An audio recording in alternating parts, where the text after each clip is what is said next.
Uh, the landscape in America is so diverse. I mean, some of it is so incredibly breathtaking. As breathtaking as anything I've seen in any other part of the world. Traveling through Wyoming, through Arizona. It's just, for me, the desertscapes are the most impressive, I think. They have any good deserts in New Hampshire? But the problem was that I really miss the seasons. And the seasons really shape a life. You know, the winter is really a time for introspection, and you don't have time for that in California. You know, you're kind of on all the time in California. Nothing wrong with that, but it wasn't suited to our lifestyle, and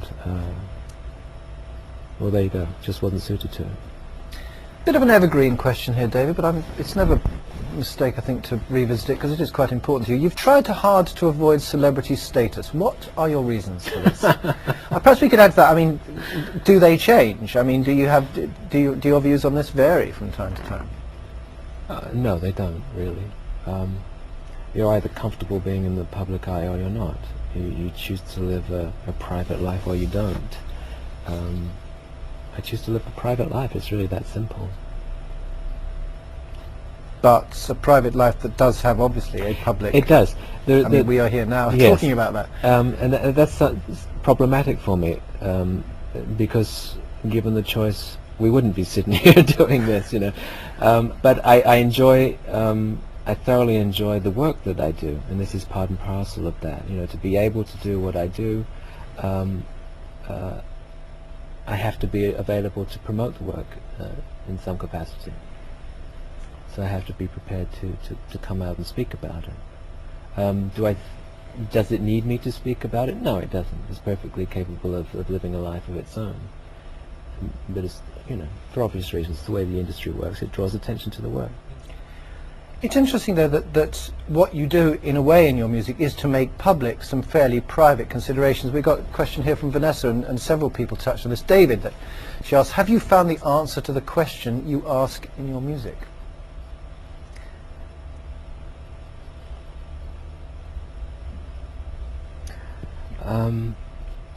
I wonder what that question would be. I think it's probably something to... There is a strong sense, a lot of your music, of a journey, of a spiritual inquiry, ongoing spiritual inquiry.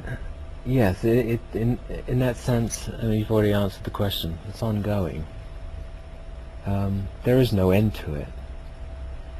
All I can say is that I have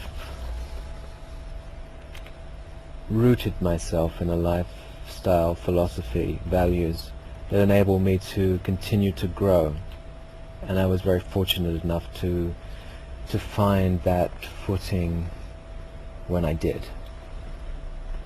So, you know, my life and my work is fairly rooted in that respect. I can look back to the work that I've done, at least back until 83, 82, and still make a connection. You know, I would express myself entirely differently now, in all probability, but I can still make a connection to the work that I'm currently doing thematically. There is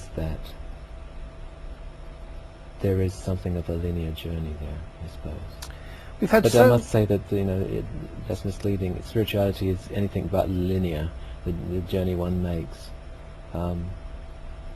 Somebody asked me today about looking at a map, you know, where would I put myself on the map towards the goal, you know, of enlightenment.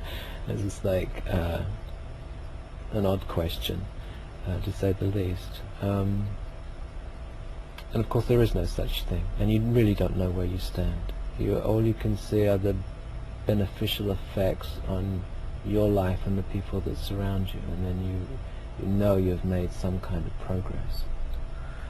I suppose what all these questions do highlight, though, is the fact that for a lot of your listeners, your fans, they do see you as, if not a spiritual guide, at least a person whose spiritual inquiries are of relevance to their lives. Do you feel comfortable in that role, given your observations about privacy Yes, and I think public so, thing? because there's nothing dogmatic about my work. It's really open to individual interpretation. It can be embraced on a number of levels.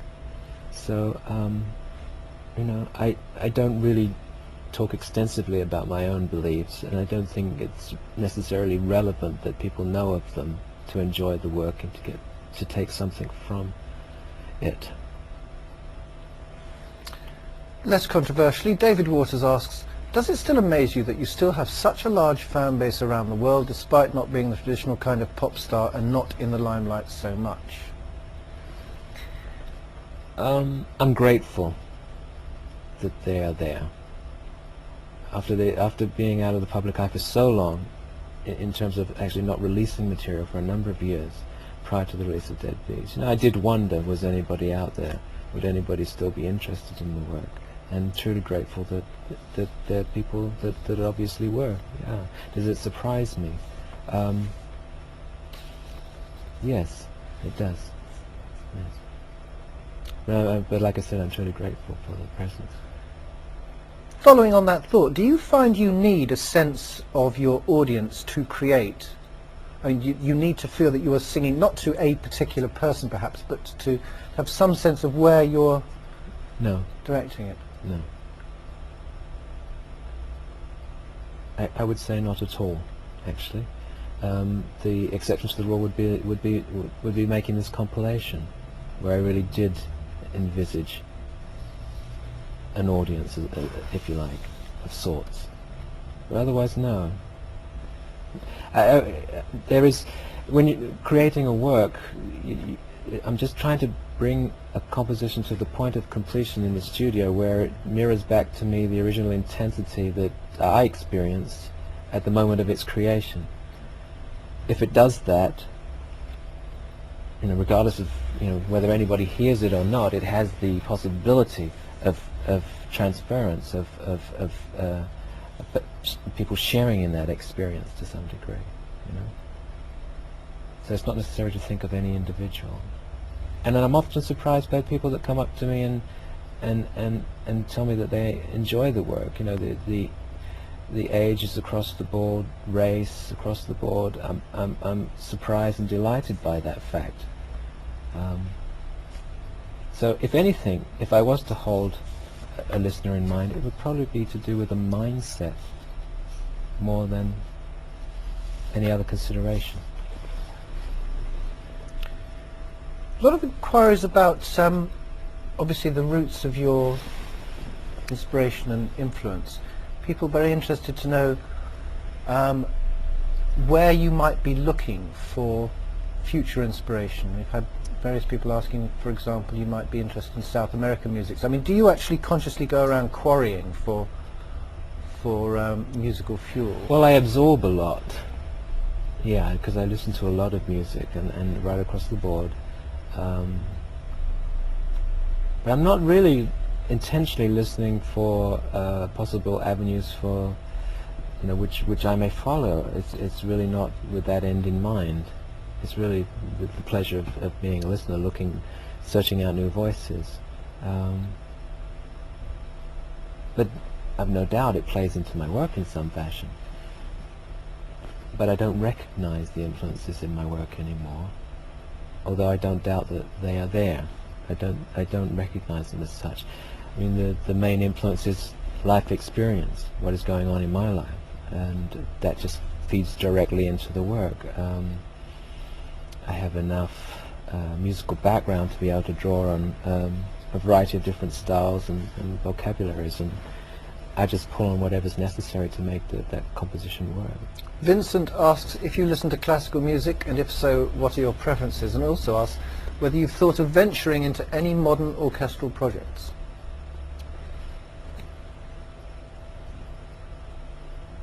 I haven't been listening to classical music as much as I have in the past.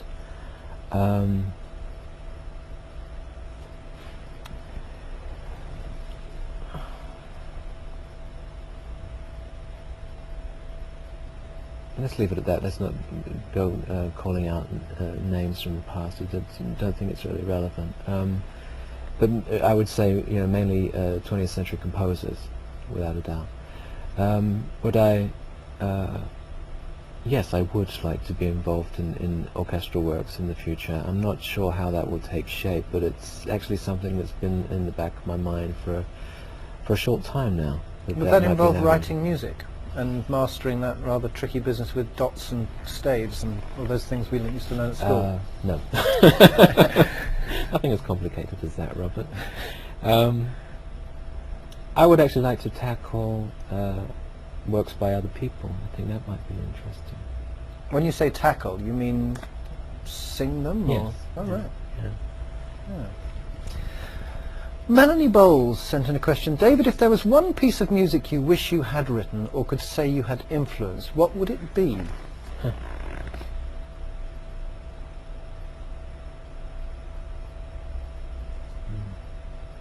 Let's go back to that one.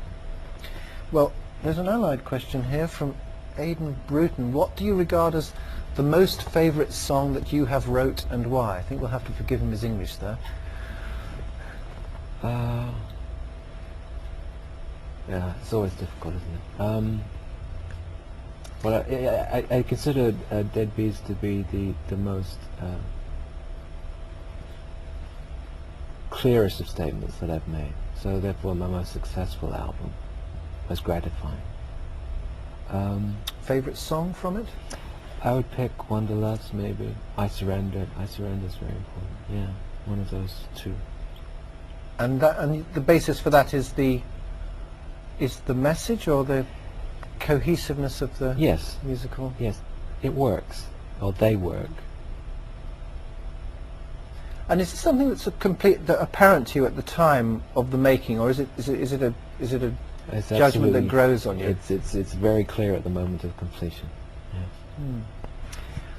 Various people obviously have asked, because of your known finishes in this area, what your current interests are, Ray, the visual arts, favourite artists, techniques, etc.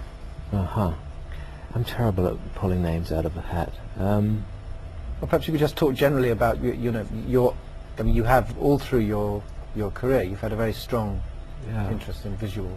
Yeah, that interest remains. I live in a fairly isolated area now. I don't have access to galleries, and I don't see many shows anymore, nowhere near as much as I used to. And it seems to be far less important to me that I do have that contact now than when I was younger. But I still thoroughly enjoy what I do see. What was the question? It was about... It's about current interests. I mean, right. Obviously, one of the reasons, I dare say, why this is in people's minds is the Approaching Silence, the piece that you put out. Born out of installation work. So installation work and other things have actually been quite an important motor in spurring your music. Yeah, presumably. He bumbled. I mean, I still enjoy the physical act of painting and drawing. I still intermittently take photographs, and I do thoroughly enjoy those activities.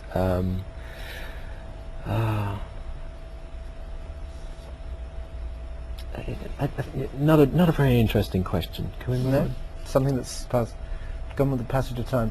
A question, I suppose, which you might not have an easy answer for, but